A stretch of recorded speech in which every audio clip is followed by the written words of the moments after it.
What's going on, guys? It's Nick. Here we got a little feature match between me and our best friends, Austin. Actually, today is his birthday, so if you guys want to go ahead and wish him a happy birthday in the comments, go ahead and give him a shout out. We have Austin on Kashtira. Absolutely phenomenal deck. And of course, me piloting my love, my life, Phantom Knights. So, funny enough, I actually built this deck to kind of beat this matchup, so we'll see how I do. Austin obviously starting off, very standard summon Unicorn, starting to do like Birth, Fenrir, all the shenanigans. Summoning out the Shangri-La, starting doing stuff. Fortunately, drew the Big Bang, but he had the Scareclaw to start playing through it. Unfortunate for me, he does not actually, it does actually end up using Shangri-La, which actually comes up, you'll see here in a second. Summons Unicorn off of that. I special summoned Fenrir. This is something that I've been trying out. You'll see kind of what I've been trying out. Summon out a Rise Heart. So since Shangri-La activated, I can summon it. Fortunately, he has Solemn Strike. So yeah, he's playing a solemn version of the build, and it's been something that I've been kind of, you'll see, end up struggling a little bit against it. Emergency Teleport coming out here, summoning out a level 3 Psychic. One of the Psychic boys, Mr. Wielder, one of my favorites. We should see a normal summon, I believe. Let's see, thinking about what I'm doing here. Normal summon Ash Blossom.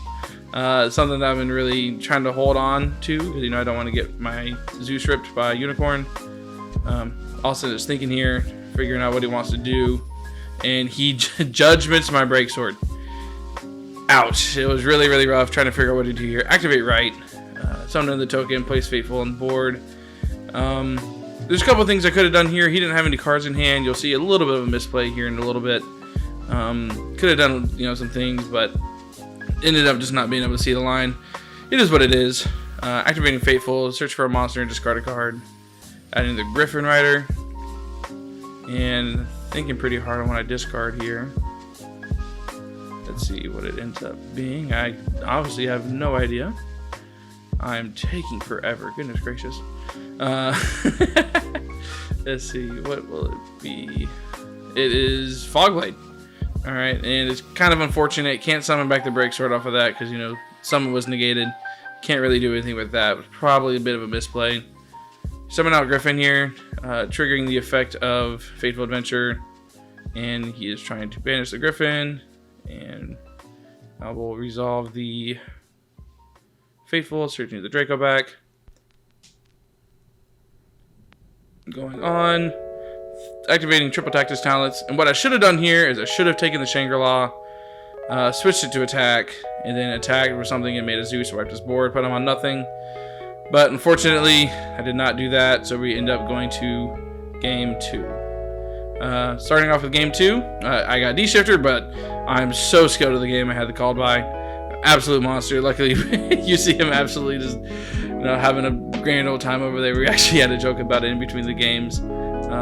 So reinforcement of the army, Rhoda, searching out Silent Boots. Normal summon my lovely Torn Scales, my favorite card in the game. Gotta love him. Linking into the Bean Man. Cherubini sending, I believe, Water Enchantress. Yes, sir. Getting access to the Right package. Activating Right, summon the token, place the Fateful. Pretty standard combos from here. Then we are going to probably play under Nib, I believe. Yep, we are. So we're going to use Silent Boots to summon. Searching the Griffin, and I discard the Wing, summon. Let's see. Adding Draco back. Let's see what I do from here. Wings, and summon out the Torn Scales. Torn Scales. That'll trigger the Staingreaves in hand. I actually already had in hand. Keeping it, and then I used the Shade Brigandine. Probably kept the Staingreaves level 3 here. Big Rusty Bardiche. The card is absolutely absurd. This is just basically just a free +2. You see Austin's lovely, beautiful face there. Sending Ancient Cloak. Torn Scales, discard Draco back, sending another Fogblade. Tons of follow-up here. Rusty Effect, trying Break Sword, and summoning back. And this is something that I've been kind of testing out against Kashtira specifically. And that is Evil Swarm Nightmare. Basically, it's a double Book of Moon for special summon monsters, and it is an absolute blowout against this deck. is absolutely easy. I'm reading it here, and he's kind of out of luck here. So we'll probably end up, it'll Cosmic the back row. It's just a Fog Blade. Doesn't really matter much here. We see Pot of Prosperity. My thought process here was trying to keep him off board breakers, such as, Evenly Matched, Dark Ruler No More, so I end up Griffin negating. And I believe he just ends up conceding here. I think he threatens battle phase, so he evenly matches me. So what I do here is I actually go ahead and Rusty during the battle phase. I summon to his own Rusty points to popping my token, so I get to keep my Evil Swarm Nightmare, because evenly matched, have to keep the token. So going in the main phase 2, summon a Rice Heart, banish Fenrir, birth summon, and I book a Moon it. I believe I would end up playing it a little bit safe, I'm pretty sure, from here on out. But I end up getting this pretty easily. Switch this to attack. Hit the Fenrir, I believe. Making a Zeus. Wiping the board. And then just end up, he has nothing, no cards in hand. Can't really do much of that, so he just goes ahead and I believe he concedes pretty soon. Probably after the turn. I'm starting to make a board here. Trying to figure out exactly what I'm doing here. Suture and Boots, summon Torn Scales. Trying to figure out what I'm doing here. Probably going to summon Boots, summon Levier, get some resources back. Trying to figure out what I'm doing, because right now he has nothing, so might as well set up for next turn, since I can't kill him yet. So yep, Levier, summon back Ancient Cloak. Summoning back Ancient Cloak is absolutely absurd. Really good. Here, I'm going to go ahead and summon an IP. Yep. Summon an IP. He has no cards in hand. I'm going to have a Fog Blade and a card in hand. And I think it's just going to be wraps from here on out. Let's see what goes on. Let's see what we got here. And I'm thinking if I want to go ahead and set 2, because I believe I have another Fog Blade in hand. Something like that. Trying to figure out what I want to do here. But I do need to keep a card in hand for the Nightmare Unicorn. So I ended up just setting 1, and he drew Dark Ruler for turn. So not much he could do there. That was game 2. Going into game 3. I saw a lot of the Solemns game 1, so I decided to go ahead and put in Cosmic, stuff like that, hoping to out some of those cards and be able to break his board. Starting off with Ray Salt, Summon Unicorn, adding Birth. Oh, man, he's absolutely so good. Look at that, same start he had before. Started just comboing off. Make Shangri-La, summon Rice Heart banish. Let's see, so, yep, the Birth. Pretty standard lines here, guys. And let's see, lock a zone. And then he ends up summoning off of the Shangri-La, summons off Fenrir. And it makes a big old Rice Heart boy. Yeah, I believe at that. He sets 1 and he passes. Draw for turn. Go to standby. Yep, standby. Ends up summoning off a Shangri-La. Probably a Unicorn, I'm assuming. Yep. I believe we go to main phase. Activating Cosmic. Hitting that Solemn that's going to be set back there. Absolutely huge.